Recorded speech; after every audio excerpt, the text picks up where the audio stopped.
இப்பொழுதும் மதுரையில் நடைபெற்ற இயேசு அழைக்கிறார் பிரார்த்தனை திருவிழாவில் உங்கள் அன்பு சகோதரர் டாக்டர் டிஜிஎஸ் தினகரன் அவர்கள் வழங்கிய இறை செய்தியின் ஒரு பகுதியினை உங்கள் ஆசீர்வாதத்திற்காக வழங்குகிறோம்.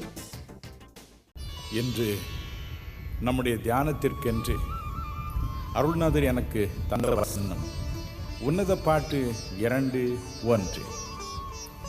நான் சாரோனின் ரோஜாவும் பள்ளத்தாக்குகளின் லீலி புஷ்பமுமாய் இருக்கிறேன். நான் சாரோனின் ரோஜா.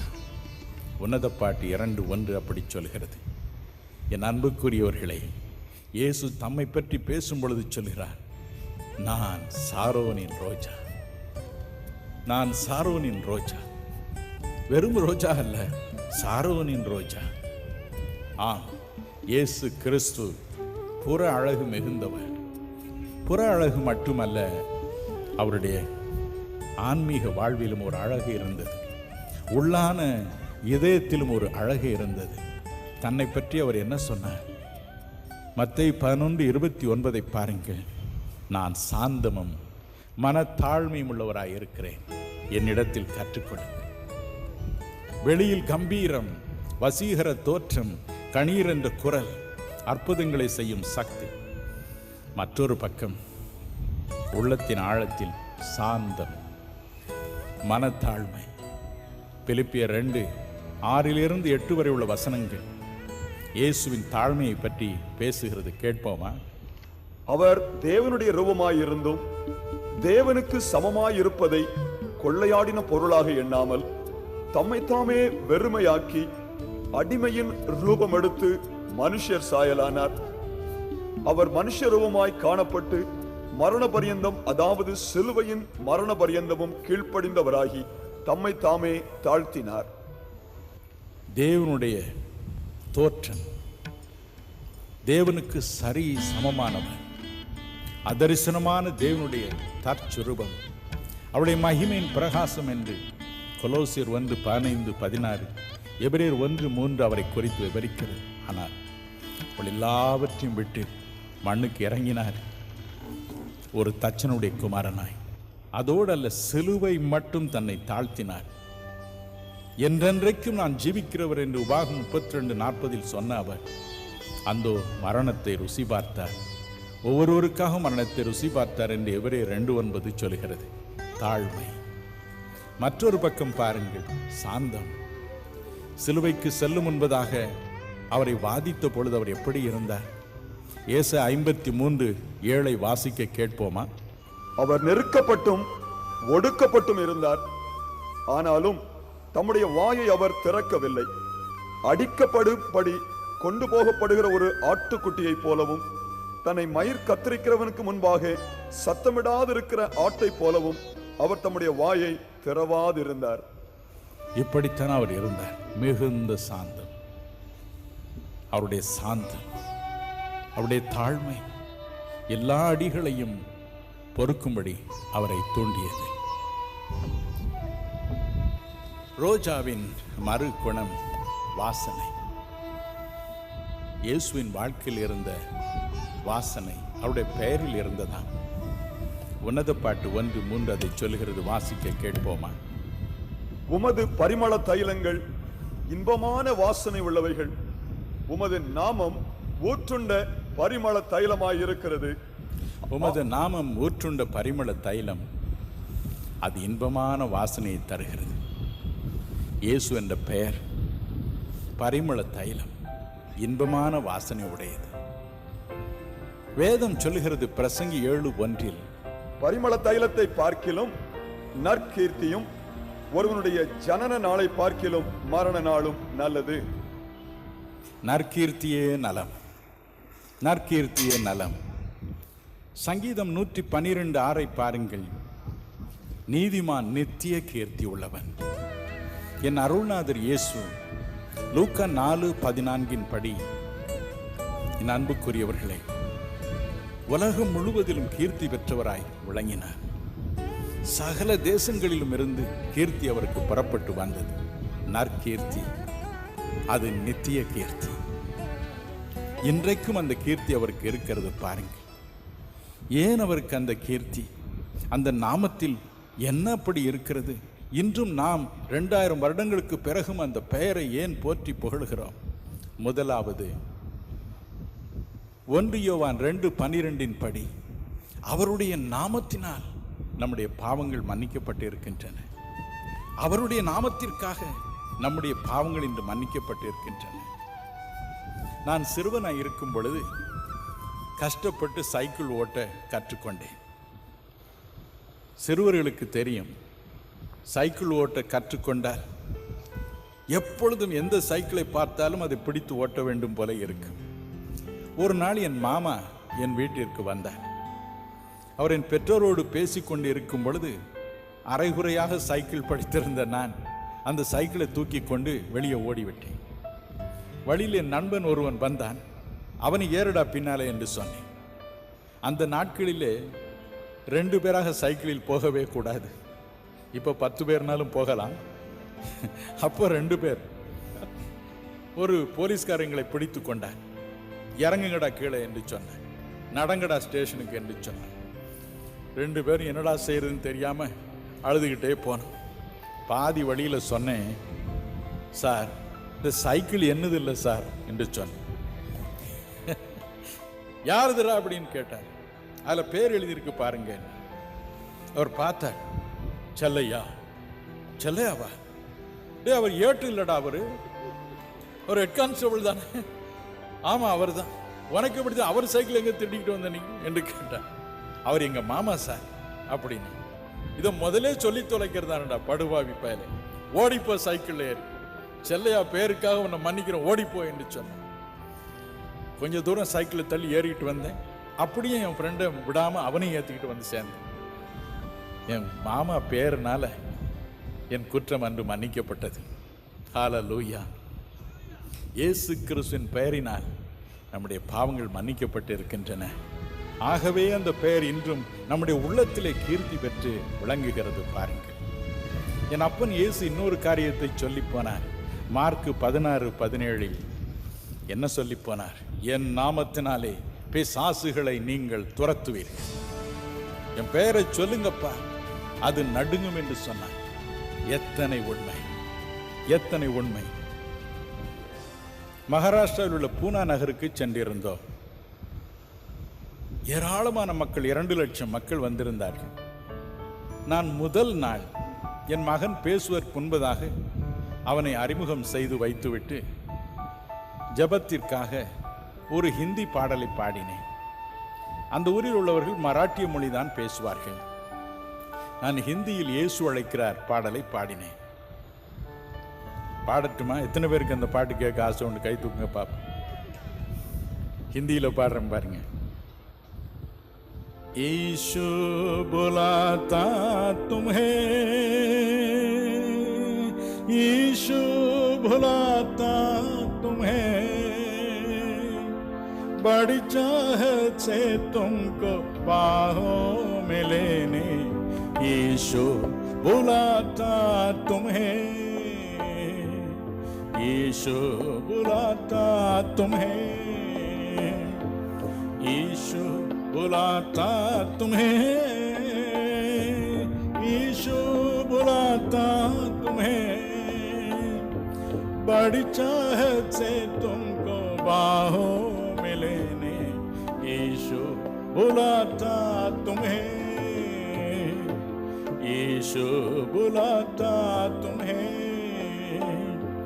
यीशु बुलाता तुम्हें.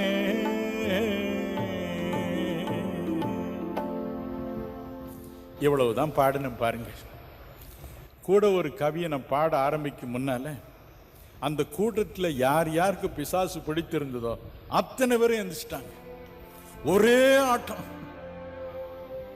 இயேசு என்ற பெயரை பாட்டில் கேட்டாலே,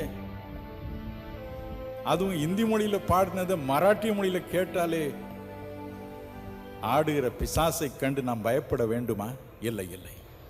இயேசு என்ற பெயருக்கு அத்தனை கீர்த்தி, அத்தனை புகழ், நித்திய கீர்த்தி உள்ள பெயர். கவலைப்படாதிருங்கள், கவலைப்படாதிருங்கள். பிசாசை கண்டு பயப்படாதிருங்கள். மந்திர தந்திரங்கள் என்று சொல்லி உங்களையே மாய்த்து கொள்ளாதிருங்கள். பில்லி சூனிய கட்டு என்று அதையே எண்ணிக்கொள்ளாதிருங்கள். ஒரே ஒரு வார்த்தை, இயேசு என்ற பெயர் பிசாசுகளை நடுங்க வைக்கும். நீங்கள் விரும்பி கூப்பிட்டாலும் பிசாசு உங்கள் வீட்டிற்கு வரவே வராது. அண்மையில் நான் மைசூருக்கு போயிருந்தேன். அங்கே ஒரு நல்ல நண்பர் எனக்கு இருக்கிறார். அவர் சொன்னார், அந்த ஊரிலே பிசாசு பிடித்த ஒரு அம்மாள் உண்டா, இவர்கள் பக்கத்து வீட்டிற்கு போவார்கள், இவர்கள் வீட்டிற்கு வரமாட்டார்கள். ஏமா நீ எங்கள் வீட்டுக்கு வரல என்று கேட்டால் சொல்வார்கள், உங்கள் வீட்டில் தான் எப்போதும் அந்த தினகரன் பாட்டை போட்டுக்கிட்டே இருக்கீங்களே, இயேசு அழைக்கிறார் இயேசு அழைக்கிறார்னு, எங்கேயா வாரது அப்படின்னு கன்னட மொழியில் அது சொல்லுதான் பாருங்க. இயேசு என்ற பெயருக்கு எத்தனை கீர்த்தி. கவலைப்படாதிருங்க. பாட்டை போட்டாலே நடுங்கும் இந்த பிசாசு. அந்த பெயரை உச்சரித்து நீங்கள் விரட்டினால் போகாதா என்ன? நடுங்கும் உங்களை கண்டு. உங்கள் வீட்டிற்கு நீங்கள் கூப்பிட்டாலும் வராது. எல்லாவற்றிற்கு அதிகமாய் இயேசு என்ற பெயருக்கு நற்கீர்த்தி எதனால்? இயேசு சொன்னார் யோவான் 14:14, என் நாமத்தினாலே நீங்கள் எதை கேட்டாலும் நான் அதை செய்வேன், எதை கேட்டாலும் செய்வேன். யோவான் 16:24 பாருங்கள், நீங்கள் இதுவரைக்கும் என் நாமத்தினாலே ஒன்றும் கேட்கவில்லை, கேளுங்கள், அப்பொழுது உங்கள் சந்தோஷம் நிறைவாயிருக்கும்படி நீங்கள் பெற்றுக்கொள்வீர்கள். உங்கள் சந்தோஷம் நிறைவாயிருக்கும்படி பெற்றுக்கொள்வீர்கள். அதுதான் நமக்கு சந்தோஷம். சென்னையிலே ஒரு தடவை காருண்ய பொறியியல் கல்லூரிக்கு ஒரு உதவிக்காக என்னுடைய அலுவலகத்தை சேர்ந்த சில நண்பர்கள் ஒரு உயர்ந்த அதிகாரியை பார்க்க போனார்கள். ஒரே பயம் அவர்களுக்கு அவரை பார்க்க. சீட்டை கொடுத்து எப்படியோ அப்பாயின்மெண்ட் வாங்கி போனார்கள். ஐயா, எங்களுக்கு காருண்ய பொறியியல் கல்லூரிக்கு இன்னும் உதவி வேண்டும் என்று சொன்னார்கள். பொறுமையாய் கேட்டார். ஐயோ, இது கஷ்டமாச்சுதே என்று சொன்னார். யார் இந்த காலேஜ் நடத்துகிறார் என்று கேட்டார். பிரதர் தினகரன் நடத்துகிறார் என்று சொன்னார். அந்த பெயரை கேட்டவுடன் திடீரென என்று அவர் எழுந்து நின்று கொண்டார். அவர் கிறிஸ்தவ நண்பர் அல்ல. எழுந்து நின்று கொண்டார். கண்களில் நீர் வடி அவர் சொன்னார், ஐயா, அவரால் தான் நான் இன்று பிழைத்திருக்கிறேன். நான் சாகும் தருவாயில் இருந்தேன். யாரோ சொன்னார்கள், அவருக்கு ஒரு கடிதம் எழுதி போட, ஐயா உனக்கு ஜெபம் பண்ணுவார், நீ நல்லா ஆயிடுவேன் என்று. ஒரே ஒரு போஸ்ட் கார்டு எழுதினேன். உடனே அவரிடமிருந்து கடிதம் வந்தது, பிரதர் கவலைப்படாதீங்க, நான் ஜெபிக்கிறேன், கர்த்தர் உங்களுக்கு சுகம் தருவார் என்று. அப்படியே எழுந்தேன். இன்று நான் உயிரோடு இருப்பது அவரால், கட்டாயம் செய்கிறேன் என்று சொன்னார். இயேசு என்ற பெயர் நற்கீர்த்தி உள்ள பெயர். என் அன்புக்குரியவர்களே, நித்திய கீர்த்தி உள்ள பெயர். காரணம், அந்த பெயரினால் நம்முடைய பாவங்கள் மன்னிக்கப்பட்டு இருக்கின்றன. அந்த பெயரினால் பிசாசுகள் பறக்கின்றன. அந்த பெயரில் எதை கேட்டாலும் இறைவனுடைய உள்ளம் உருகுகிறது. அந்த பெயரை கேட்டவுடனே நம்முடைய தேவைகள் அறப்படுகிறது. கவலைப்படாதிருங்க. இதோ ஒரு பழைய பாடல்.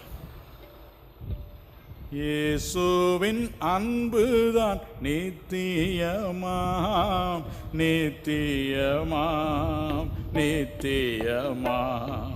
இயேசுவின் நாமமே மதுரமாம், மதுரமாம், மதுரமாம். கொல்கோதாவின் கோரமாம் குருசில் சொல்லோன வாதைகள் தாம் சகித்து, கொல்கோதாவின் கோரமாம் குருசில் சொல்லோன வாதைகள் தாம் சகித்து, வல்லவன் தம் தூய ரத்தத்தை சிந்திய எல்லோரையும் மீட்கும் பலியானா, பலியானா. இயேசுவின் அன்புதான் நித்தியமாம், நித்தியமாம், நித்தியமாம். ஆம் பிரியமானவர்களே, அவருடைய அன்பு நித்தியமானது. அவருடைய நாமம் நித்திய கீர்த்தி உள்ளது. இன்றைக்கும் அவர் இந்த வாசனை உள்ள நாமத்தோடு மத்தியிலே நிற்கிறார். ஒரு வினாடி அவரை நம்முடைய உள்ளத்தில் ஏற்றுக்கொள்வோமா? அவரோடு கூட நாம் வீட்டிற்கு செல்வோமா? கர்த்தர் நம்மோடு வருவார். நம் கண்ணீரை துடைப்பார். உள்ளத்தை திறந்து அவருடைய நாமத்தை சொல்லி அவரிடம் வேண்டிக் கொள்ளுங்கள். பிரார்த்தனை செய்வோமா? அன்புள்ள ஆண்டவனே, தயவாக உமது பிள்ளைகளுக்கு உதவி செய்ய சுவாமி. உமது நாமத்தை சொல்லி உம்மிடம் கூக்குரலிடம் ஒவ்வொருவர் ஜபத்தையும் கேளும் ராஜா, கேளும். இந்த நேரத்திலே அவர்கள் நோய்களை தொட்டு குணமாக்கும். எல்லா கேன்சர் நோய்களையும் எடுத்து போடும் ராஜா, எடுத்து போடும். அது ஜீவன் இறங்கட்டும் ராஜா, இறங்கட்டும். டியூமர் மறையட்டும், கட்டிகள் மறையட்டும், வீக்கங்கள் மறையட்டும், மயக்கங்கள் மறையட்டும், திகில்கள் மறையட்டும், பயங்கள் மறையட்டும், இழப்புகள் மறையட்டும். ஆண்டவனே, உமது பிள்ளைகளை விடுவியும் அப்பா, விடுவியும். ஆசீர்வதியும், ஆசீர்வதியும் அப்பா, ஆசீர்வதியும். உமது மகிமை அவர்கள் மீது இறங்கட்டும். பூர்ண வளர்ச்சியுள்ள சரீரங்களை உமது பிள்ளைகளுக்கு தாரும். வளர்ச்சியில் குறைவாய் இருக்கும் பாகங்களை தொட்டு குணமாக்கும். இப்பொழுது அவைகள் வளருவதாக, உமது நாமம் மகிமைப்படுவதாக. ஒவ்வொருவருக்கும் பூர்ண வளர்ச்சி உள்ள சரீர உறுப்புகளை தந்து அவர்களை வாழவையும் சுவாமி, வாழவையும். குடும்பத்திலே பாக்கியத்தை தந்து அவர்களை வாழவையும். நேர்ந்த பாக்கியத்தை தருவதற்காக நன்றி, கொடாகொடி நன்றி. இயேசுவின் நாமத்தில் கெஞ்சுகிறோம் நல்ல பிதாவே, ஆமென். இந்த நிகழ்ச்சியின் மூலம் ஆசீர்வாதங்களையும் அற்புதங்களையும் பெற்றுக்கொண்ட நேயர்களே, உங்களது கருத்துக்கள், இந்நிகழ்ச்சியின் மூலம் இறைவன் உங்களுக்கு செய்த அற்புதங்கள் மற்றும் உங்கள் பிரார்த்தனை தேவைகள் எதுவாக இருந்தாலும் உங்களின் தெளிவான முகவரி, தொலைபேசி எண், பங்காளர் எண்ணோடு சேர்த்து எங்களுக்கு எழுதி அனுப்ப மறவாதீர்கள். உங்களுக்காக டாக்டர் பால் தினகரன் அவர்கள் ஊழியத்தின் நிமித்தம் உலகில் எங்கிருந்தாலும் உங்கள் கடிதங்களை நேரடியாகவோ அல்லது இன்டர்நெட் மூலமாகவோ பெற்றுக்கொண்டு உங்களுக்காக இறைவன் இயேசுவிடம் பாரத்தோடு மன்றாடி அவர் தரும் பதிலை உங்களுக்கு எழுதி அனுப்புவார்கள். நீங்கள் எழுதி அனுப்ப வேண்டிய முகவரி: இயேசு அழைக்கிறார், ஜெபகோபுரம், எண் 72, ராஜாஜி சாலை, பாரிமுனை, சென்னை 1. மட்டுமல்ல, இயேசு அழைக்கிறார் ஊழியத்தின் புதிய வெளியீடுகளாகிய டிவிடிக்கள், புத்தகங்கள் மற்றும் ஆடியோ சிடிகளை நீங்கள் பெற்றுக்கொள்ள உங்கள் செல்போனில் PRD என்று டைப் செய்து 909 409 9977 என்ற தொலைபேசி எண்ணிற்கு உங்கள் பெயரோடு சேர்த்து SMS அனுப்புங்கள். எங்கள் வெளியீடு உங்களை வந்தடையும்.